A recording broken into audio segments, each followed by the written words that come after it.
नमस्कार प्रेक्षकांनो. ठरलं तर मग या मालिकेच्या आजच्या भागामध्ये काय घडले हे आपण पाहूयात. अर्जुन मानसीजवळ पोहोचलेला असतो. तो तिला सोडवण्यासाठी प्रयत्न करत असतो. मात्र प्रियाचे गुंड त्याला भरपूर मारहाण करत असतात. तो सुद्धा सगळ्यांना मारतो. इकडे प्रिया जेलमध्ये तिचा खेळ चालू असतो. स्वतःच खेळत असते आणि सोंगटी म्हणून अर्जुनचा वापर करत असते. प्रत्येक वेळी शिडी चढून वरती जातोय म्हणून प्रिया खूपच टेन्शनमध्ये येते. आता अर्जुन त्या गुंडांना मारत असतो तेव्हा मानसी त्या गाडीतून बाहेर येते आणि धावतच अर्जुनला येऊन मिठी मारते. फायनली त्याने मानसीला त्या गुंडांच्या तावडीतून सोडवलेलं असतं. आता सगळे गुंड त्याला पुन्हा मारहाण करू लागतात. 1-2 जण तर त्याच्या डोक्यामध्ये सतत वार करू लागतात. इकडे सायली देवीची पूजा करत असते. त्यावेळेस ती सर्वांना आरती देते आणि देवीला प्रार्थनासुद्धा करते की देवी आई यांना आणि मानसीला, सगळ्या मुलींना सुखरूप घरी पोहोच कर. सगळेजण देवाची प्रार्थना करत असतात. आता इकडे प्रियाच्या म्हणण्याप्रमाणे तिला 4 पडतात आणि ती स्वतःच टाळ्या वाजवू लागते. आता अर्जुन संपला तेव्हा ती आशा कॉन्स्टेबल खूपच मनातून घाबरलेली असते. इकडे अर्जुनने त्या मानसीला घट्ट मिठी मारलेली असते आणि त्याच वेळेस एक गुंड पाठीमागून अर्जुनवरती चाकूचा वार करतो. सपासप तो 2 वार करतो. त्यामुळे अर्जुनचा आणि मानसीचा हात सुटतो. मानसीसुद्धा हे सगळं पाहून खूपच घाबरलेली असते. तिच्यासमोर तिच्या अर्जुन दादाला मारत असतात. इकडे सायलीच्या हातूनसुद्धा देवीसमोरचं कुंकू सांडतं आणि तो देवीने दिलेला एक संकेतच असतो. सगळेच खूप घाबरून जातात. इकडे अर्जुन मानसीच्या हातामध्ये त्याचा मोबाईल देतो आणि सांगतो की लास्ट डायल कॉल चैतन्य, त्याला कॉल कर. मानसी गुपचूप त्याला कॉल करते, पण अर्जुन तेव्हा खाली कोसळलेला असतो. तिच्यासमोर तो खाली पडलेला असतो. मानसी खूपच घाबरून गेलेली असते, पण तिने तेव्हा कॉल लावलेला असतो. चैतन्य तो कॉल रिसीव्ह करतो, पण तिकडून अर्जुनचा कुठलाच आवाज येत नाही. तो मोठमोठ्याने ओरडू लागतो, पण मानसीचा आवाज त्याला ऐकू येतो, अर्जुन दादाला मारू नका. तेव्हा मात्र चैतन्य खूपच घाबरून गेलेला असतो. सगळे गुंड त्याच्यावरती हसत असतात आणि अर्जुन खाली पडून फक्त मानसीकडे पाहत असतो. मानसी हे सगळं दृश्य पाहून खूप घाबरलेली असते. आता मुद्दाम ते गुंड अर्जुनला तिच्यासमोर मारू लागतात आणि ती मोठमोठ्याने ओरडू लागते की प्लीज माझ्या अर्जुन दादाला मारू नका, सोडा त्याला. इकडे चैतन्य हे सगळं ऐकून खूपच घाबरतो आणि गाडी पटपट चालवायला सांगतो. इन्स्पेक्टर सावंतसुद्धा खूपच पॅनिक झालेले असतात. सगळेजण घटनास्थळी पोहोचण्याचा पुरेपूर प्रयत्न करत असतात. इकडे अर्जुनसुद्धा उठण्याचा प्रयत्न करत असतो, मात्र त्याच्यामध्ये त्राण नसतात. इकडे प्रिया खूप खुश झालेली असते, कारण सापाने त्या सोंगटीला गिळलेलं असतं आणि ती म्हणते की आता अर्जुन संपला. इतके वेळ ते साप अर्जुनला गिळतसुद्धा नव्हते, पण अचानकपणे त्याला गिळून टाकलं. बघ ना, किती कष्ट करत होता तो, पण काहीच हाती नाही आलं. शेवटी त्याला मरावंच लागलं की नाही. आता ती आशा कॉन्स्टेबल खूपच घाबरलेली असते आणि म्हणते, काय करतेस तू? तुला कळतंय का? तुम्ही सगळेजण मिळून या सगळ्यामध्ये मला नाही ना अडकवणार? तेव्हा ती प्रिया काही न विचार करता सरळ त्या आशाचा गळाच आवळते आणि म्हणते की एकदा प्रियाच्या तावडीमध्ये जो कोणी आला ना, तर त्याला ही प्रिया कधीही सोडत नसते आणि पुन्हा तिचा गळा सोडून देते. आणि आशाताई सांग ना गं, तो अर्जुन मेला असेल ना, एव्हा ना तो मरायलाच हवा ना, असं ती अगदी भोळा चेहरा करून तिच्यापुढे बोलू लागते. प्रियाचं हे दुहेरी रूप तिच्यासाठी काही नवीन नसतं, पण ती खूपच घाबरलेली असते. इकडे काम झालं असा फोन सगळ्यांनाच येतो, त्यामुळे सगळेजण खूप खुश असतात. इकडे गुंड अर्जुनला म्हणतात, काय रे, तू तर या पोरीला वाचवायला आला होतास ना, मग काय झालं? आता स्वतःच आडवा पडलायस का? आता अर्जुन रक्तबंबाळ होऊन खाली जमिनीवर पडलेला असतो आणि मानसी एकटक त्याच्याकडे पाहत असते. ती खूप शॉक झालेली असते. त्यातील ती बाई म्हणते की बघितलंस ना तुझ्या अर्जुन दादाची काय अवस्था झाली आहे. आमच्या बाजूने जर तू बोलली नाहीस, हे सगळं तुला सायलीताईने करायला सांगितलं होतं. सोनल, तू, त्या बाकीच्या मुली यांना किडनॅप करणारी सायलीताईच आहे असं तू पोलिसांना आणि कोर्टामध्ये सांगितलं नाहीस ना, तर मग मात्र सगळेजण असेच मरतील. इकडे सायली खूपच घाबरलेली असते, कारण तिच्या हातून कुंकू सांडलेलं असतं. श्वेता म्हणते, अगं हा तर अपशकुन झाला ना. अस्मिता म्हणते, आमच्या घरामध्ये अपशकुन वगैरे असं काही कोणी मानत नाही त्याच्यामुळे तू काहीही बोलू नकोस.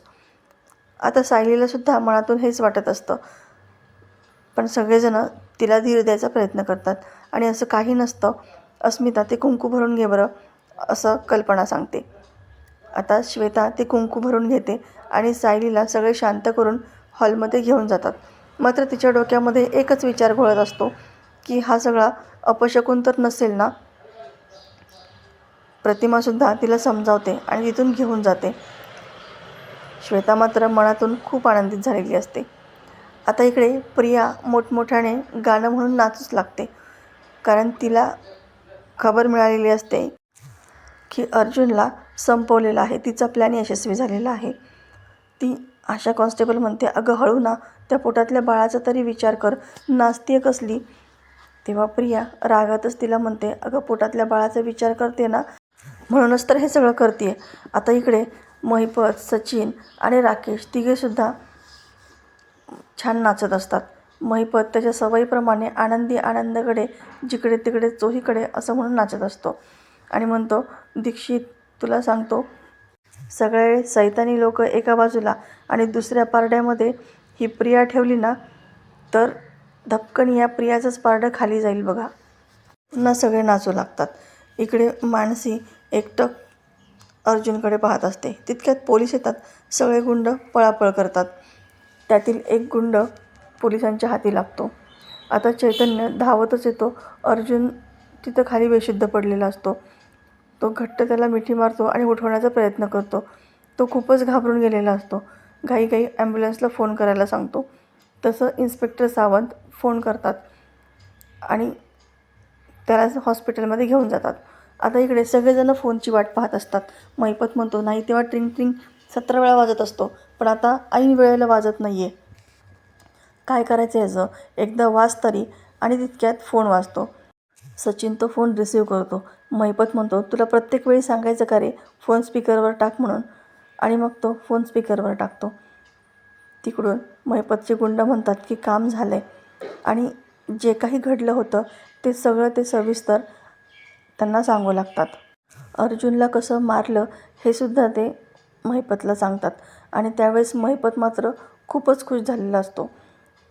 तुम्हाला सांगितलेलं काम अगदी व्यवस्थित करता येतं हे पाहून आनंद वाटला, असं तो त्यांचं कौतुक करत असतो. तो गुंड म्हणतो, ते सगळं ठीक आहे, पण एक प्रॉब्लेम झाला आहे. तो सोम्या पकडला गेला आहे, ती बाई सांगते. आणि आम्ही त्या मानसीला खूप धमकावलं, तिच्यासमोर अर्जुनला मारलंसुद्धा, पण तरीही ती काही आपल्या बाजूने बोलायला तयारच नाही आहे. आता यांनासुद्धा खूप टेन्शन आलेलं असतं. इकडे सायली सतत तोच विचार करत असते. तेव्हा कल्पना, प्रतिमा दोघेही तिला सांगतात की अगं असं अपशकुन वगैरे काही नसतं, त्यामुळे तू कुठलाही डोक्यामध्ये विचार करू नकोस. अस्मिता म्हणते, अगं तुला माहिती आहे ना, मी तर कुठलंही काम करताना प्रत्येक वस्तू 10-10 वेळा पाडल्याशिवाय जमतच नाही मला काम करायला. मग काय प्रत्येक वेळी अपशकुन होतो का? त्यामुळे तू तसा विचार करू नकोस. सायली म्हणते, मान्य आहे गं, पण ते देवीसमोरचं कुंकू होतं ना, त्यामुळे भीती वाटते. प्रताप सायलीला समजावतो की कसलाही विचार करू नकोस, तुझ्या खोलीमध्ये जा आणि जरा आराम कर. तू सकाळी लवकर उठली आहेस ना, म्हणून अस्वस्थ वाटत असेल तुला. आता सगळेजण सायलीला खोलीमध्ये जायला सांगतात, पण सायलीच्या डोक्यामध्ये एकच विचार घोळत असतो, जर सगळं ठीक आहे तर मग इतकी मनामध्ये भीती का वाटते आहे, ही कसली भीती आहे. आणि त्यात देवी आईचं कुंकूसुद्धा जमिनीवरती सांडलंच ना. तितक्यात गौरी म्हणते, सायलीताई का घाबरली आहे, फरशी खराब झाली म्हणून का. तेव्हा श्वेता तिला काही बोलायला लागणार, पण तितक्यात प्रताप तिला सांगतात की गौरीला आतमध्ये घेऊन जा आणि अस्मितालाही सांगतात की सायलीला खोलीमध्ये घेऊन जा. सायली वरती जाते आणि इकडे कल्पना आणि प्रतिमा दोघीही काळजीमध्येच असतात. प्रताप म्हणतो, आत्ताच सायलीला समजावलं आहे, आता पुन्हा तुम्हा दोघींना समजावू का, काहीही झालेलं नाही आहे. तितक्यात त्यांना चैतन्याचा कॉल येतो.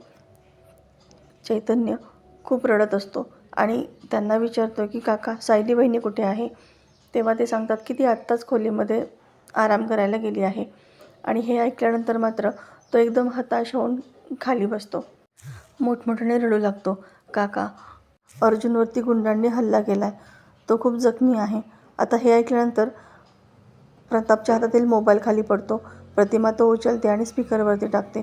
तेव्हा चैतन्य घडलेला सगळा प्रकार त्यांना सांगतो. अर्जुनला आता हॉस्पिटलला आणलेलं आहे. त्याला खूप लागलेलं आहे, गंभीर जखमी झाला आहे तो. आता हे सगळं कसं झालं, चैतन्य त्या सगळ्यांना सगळं सांगतो की कसं तो मानसीला वाचवण्यासाठी एकटाच पुढे गेला होता आणि त्यानंतर गुंडांनी त्याच्यावरती हल्ला केला, पण मानसीला त्याने सोडवलं. आता हे ऐकून सगळेच जण खूपच घाबरलेले असतात. सगळ्यांच्याच पायाखालची जमीन सरकते. तितक्यात अस्मितासुद्धा खाली आलेली असते आणि तिनेसुद्धा हे सगळं ऐकलेलं असतं. ती घाईघाई फोन हातातून घेते आणि विचारते, चैतन्य तू आत्ता कुठे आहेस, कुठल्या हॉस्पिटलला आहेस आणि अर्जुनजवळ सध्या कोण आहे? तेव्हा चैतन्य सांगतो की अश्विनच्याच हॉस्पिटलला आणलं आहे आणि अश्विन आणि मी सध्या इथे आहोत. श्वेता मनातून खूप खुश झालेली असते आणि मनातच म्हणते की मांडलं प्रिया तुला, जेलमध्ये बसून तू सगळ्यांकडून व्यवस्थित करून घेतलं. म्हणजे ती मानसीसुद्धा पोलिसांच्या ताब्यात गेली आणि अर्जुन जेलमध्ये पोहोचला. ती प्रचंड मनातून खुश झालेली असते. पण इकडे सायली मात्र मनातून खूपच घाबरलेली असते. काही केल्या तिच्या मनातली भीती काही कमी होत नसते. ती विचार करते की अर्जुनला कॉल करावा, पण त्याचा फोन मात्र बंद येत असतो. तर प्रेक्षकांनो, येणारा भाग जबरदस्त आपल्याला पाहायला मिळणार आहे. अशाच मालिकेच्या नवनवीन व्हिडिओ अपडेटसाठी चॅनलला सबस्क्राईब करा. नोटिफिकेशनसाठी बेल आयकॉन अवश्य दाबा. व्हिडिओ पाहिल्याबद्दल धन्यवाद.